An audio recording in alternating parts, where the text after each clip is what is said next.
Il est 19h50, bienvenue dans votre journal. Dans l'actualité ce soir, le ministre en charge des mines, de l'énergie et du pétrole en croisade contre l'orpaillage clandestin. Il se trouvait à Kong, dans le nord du pays, pour sensibiliser les populations. Les compléments alimentaires, un marché en pleine expansion en Côte d'Ivoire, suscitent à la fois enthousiasme et méfiance. Ils promettent des bienfaits variés, mais ces promesses sont-elles toujours tenues ? Et le monde de la culture est en deuil. La légende malienne de la Kora, Toumani Diabaté, est décédée ce vendredi. Le musicien s'est éteint à l'âge de 58 ans. Mesdames et messieurs, bonsoir. Le ministre Mamadou Sangafoa Coulibaly, en charge des mines, de l'énergie et du pétrole, était jeudi dans la ville historique de Kong. Objectif, sensibiliser les populations sur les inconvénients de l'orpaillage illégal. Des détails avec Mardoché Kwasi. Devant les autorités politiques, administratives, coutumières et sécuritaires, les populations venues nombreuses à la salle de mariage de la mairie de Kong ont été invitées par le ministre Mamadou Sangafoa Coulibaly et ses collaborateurs à mettre fin à l'orpaillage illégal. Une rencontre d'information et d'échange qui rentre dans le cadre d'une campagne de sensibilisation initiée pour freiner l'avancée du phénomène. Depuis un moment, notre pays est confronté au phénomène de l'exploitation illégale de l'or, avec tout ce que cela comporte comme dommage à l'environnement, à l'économie et à la quiétude sociale. Si nous avons tenu à ouvrir cette tournée de sensibilisation, c'est parce que nous sommes convaincus que jusqu'ici, nous ne sommes pas au même niveau d'information quant aux conséquences que l'orpaillage illégal peut laisser derrière elle. Message reçu 5 sur 5 par les fils et filles du département de Kong et du Tchologo qui se sont engagés par la voix du porte-parole des élus de la région à apporter leur contribution à la lutte contre cet orpaillage illicite. Nous comprenons l'urgence d'agir et la nécessité de protéger nos ressources naturelles pour les générations futures. Nous sommes ici pour vous assurer de notre entière collaboration et de notre soutien dans les actions visant à combattre ce fléau et à prendre le relais de la sensibilisation sur le terrain. Nous sommes déterminés à travailler ensemble avec toutes les parties prenantes pour mettre un terme à cette pratique destructrice et préserver notre patrimoine naturel. Isiaka Ouattara a également invité ses frères et sœurs à prendre conscience du danger auquel ils s'exposent à travers cette activité illégale dans une zone déjà fragilisée par le phénomène de l'extrémisme violent. Après la région du Tchologo, la délégation ministérielle poursuivra sa mission dans les régions de l'Abagoué et du Poro. L'Agence nationale pour l'insertion et l'emploi des jeunes et une entreprise de VTC signent une convention de partenariat innovante en faveur de la jeunesse. Cette collaboration vise à améliorer l'employabilité des jeunes en Côte d'Ivoire et à promouvoir l'inclusion technologique dans le secteur du transport privé. Pierre Dipomela, Joseph Zécré. Le partenariat AEJ, Agence nationale pour l'insertion et l'emploi des jeunes, et Yango, entreprise spécialisée dans le transport urbain à l'aide de VTC, véhicules de tourisme avec chauffeur, s'inscrit dans la mise en œuvre de la phase 2 du programme Jeunesse du gouvernement. Il s'agit de former 200 jeunes et insérer près de 1000 jeunes dans le secteur des transports. Yango s'engage pleinement en tant que société responsable et citoyenne à accompagner l'État ivoirien dans toutes les initiatives qu'ils auront dans le domaine de l'emploi de la jeunesse, du développement de la jeunesse en général et du développement de la mobilité urbaine.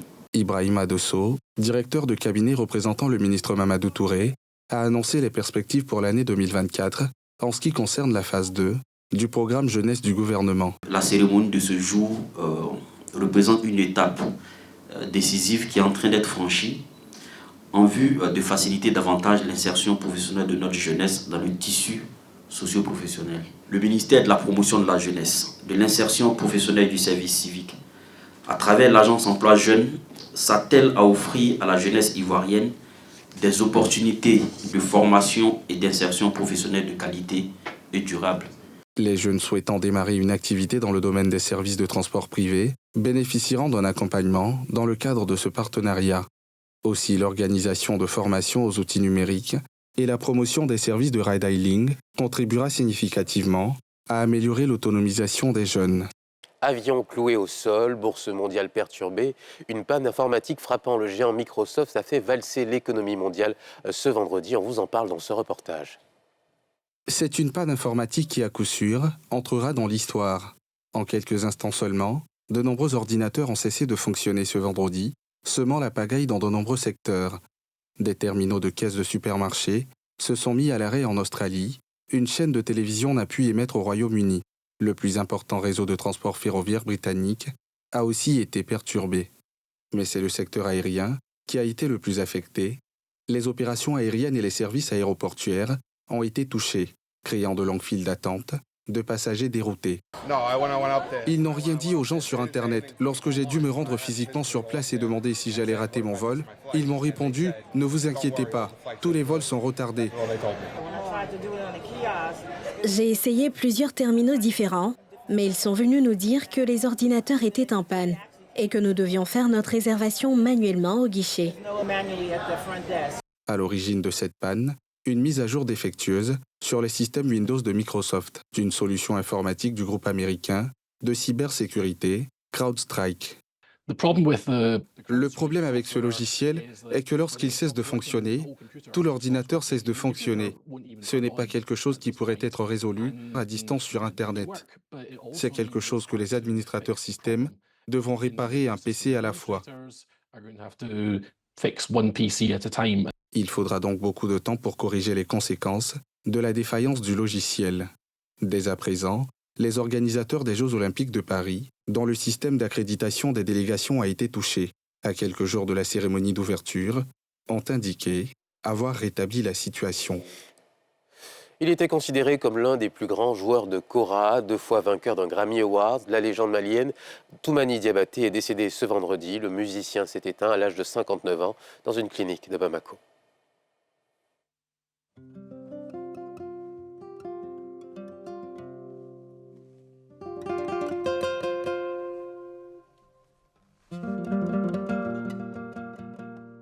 Tendez bien l'oreille et fixez bien l'écran.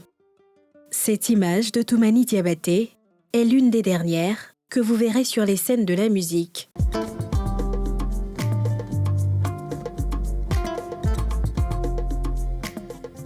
Le célèbre artiste malien a déposé discrètement, mais définitivement la kora ce vendredi à Bamako, à l'âge de 58 ans.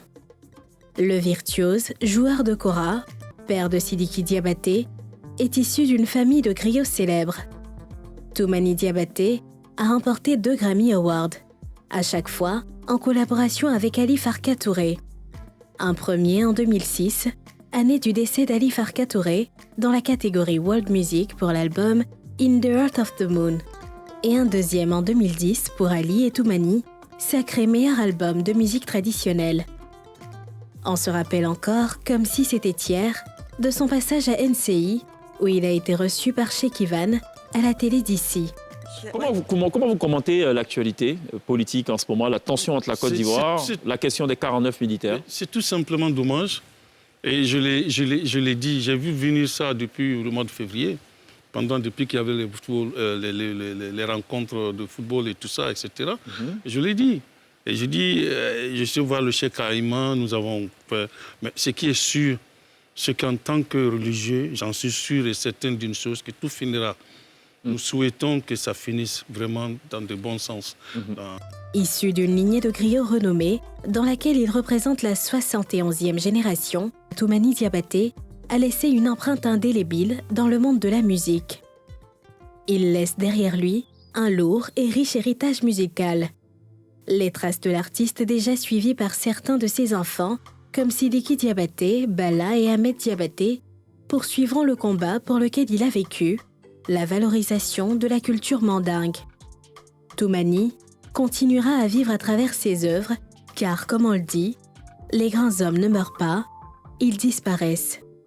Dors en paix, cher doyen. Et un mot de politique à présent, le porte-parole principal du PDCI-RDA, Soumaïla Bredoumi Kouassi, a animé ce vendredi une conférence de presse au siège du parti à Cocody, où il a passé en revue plusieurs sujets d'actualité, notamment la couverture maladie universelle, l'environnement, le débat sur la nationalité du président du parti, ainsi que les velléités de candidature des autres cadres du PDCI aux futures élections présidentielles. Pierre Dipomela. Soumaïla Kouassi Bredoumi, porte-parole du PDCI, a pendant près de 40 minutes fait le tour de l'actualité politique avant de se soumettre aux questions des journalistes au siège du parti à Cocody. Bredoumi s'est attaqué au bilan du parti au pouvoir, notamment le volet de la protection sociale, de lutte contre la pauvreté et de l'environnement, qu'il considère comme un échec. Après 5 ans de mise en œuvre de la CMU, qu'en en est le bilan selon les experts du PDCI-RDA? Pour les experts du PDCI-RDA, la CMU se solde actuellement avec un cuisant échec. Notre environnement n'a jamais été autant pollué que sous le régime RDA. Les derniers drames survenus à l'ouest du pays en témoignent éloquemment. Ce n'est pas moi qui le dis. Nos eaux sont polluées, nos terres sont polluées, l'orpaillage clandestin a pris partout, les pollutions partout, les produits chimiques partout, les produits agrochimiques. Vous les retrouvez dans tous les marchés du village.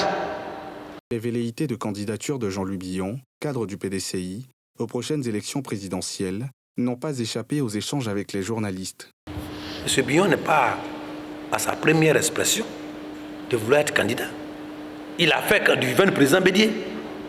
Et puis, nous sommes le seul parti en Côte d'Ivoire pour le moment où les postes à ce niveau-là sont concurrentiels. Donc, M. Billon est en droit de vouloir être candidat à la convention. Ça, c'est son droit. Et nos textes le prévoient. Et nous allons aller à la convention. Soyez rassurés. Le président du parti a dit qu'on ira à la convention pour choisir notre candidat à la présidence de la République. Clair et net. Le porte-parole du PDCI-RDA a annoncé un regain de vitalité du parti, au regard, selon lui, de l'intensité des activités du parti sous le magistère de Tidjane Thiam et aux nouvelles adhésions à travers le pays. La couverture forestière de 20% du territoire national à l'horizon 2030, telle est la volonté affichée par l'État ivoirien. Pour atteindre cet objectif, il a mis en œuvre le projet d'investissement forestier qui en est à sa phase 2.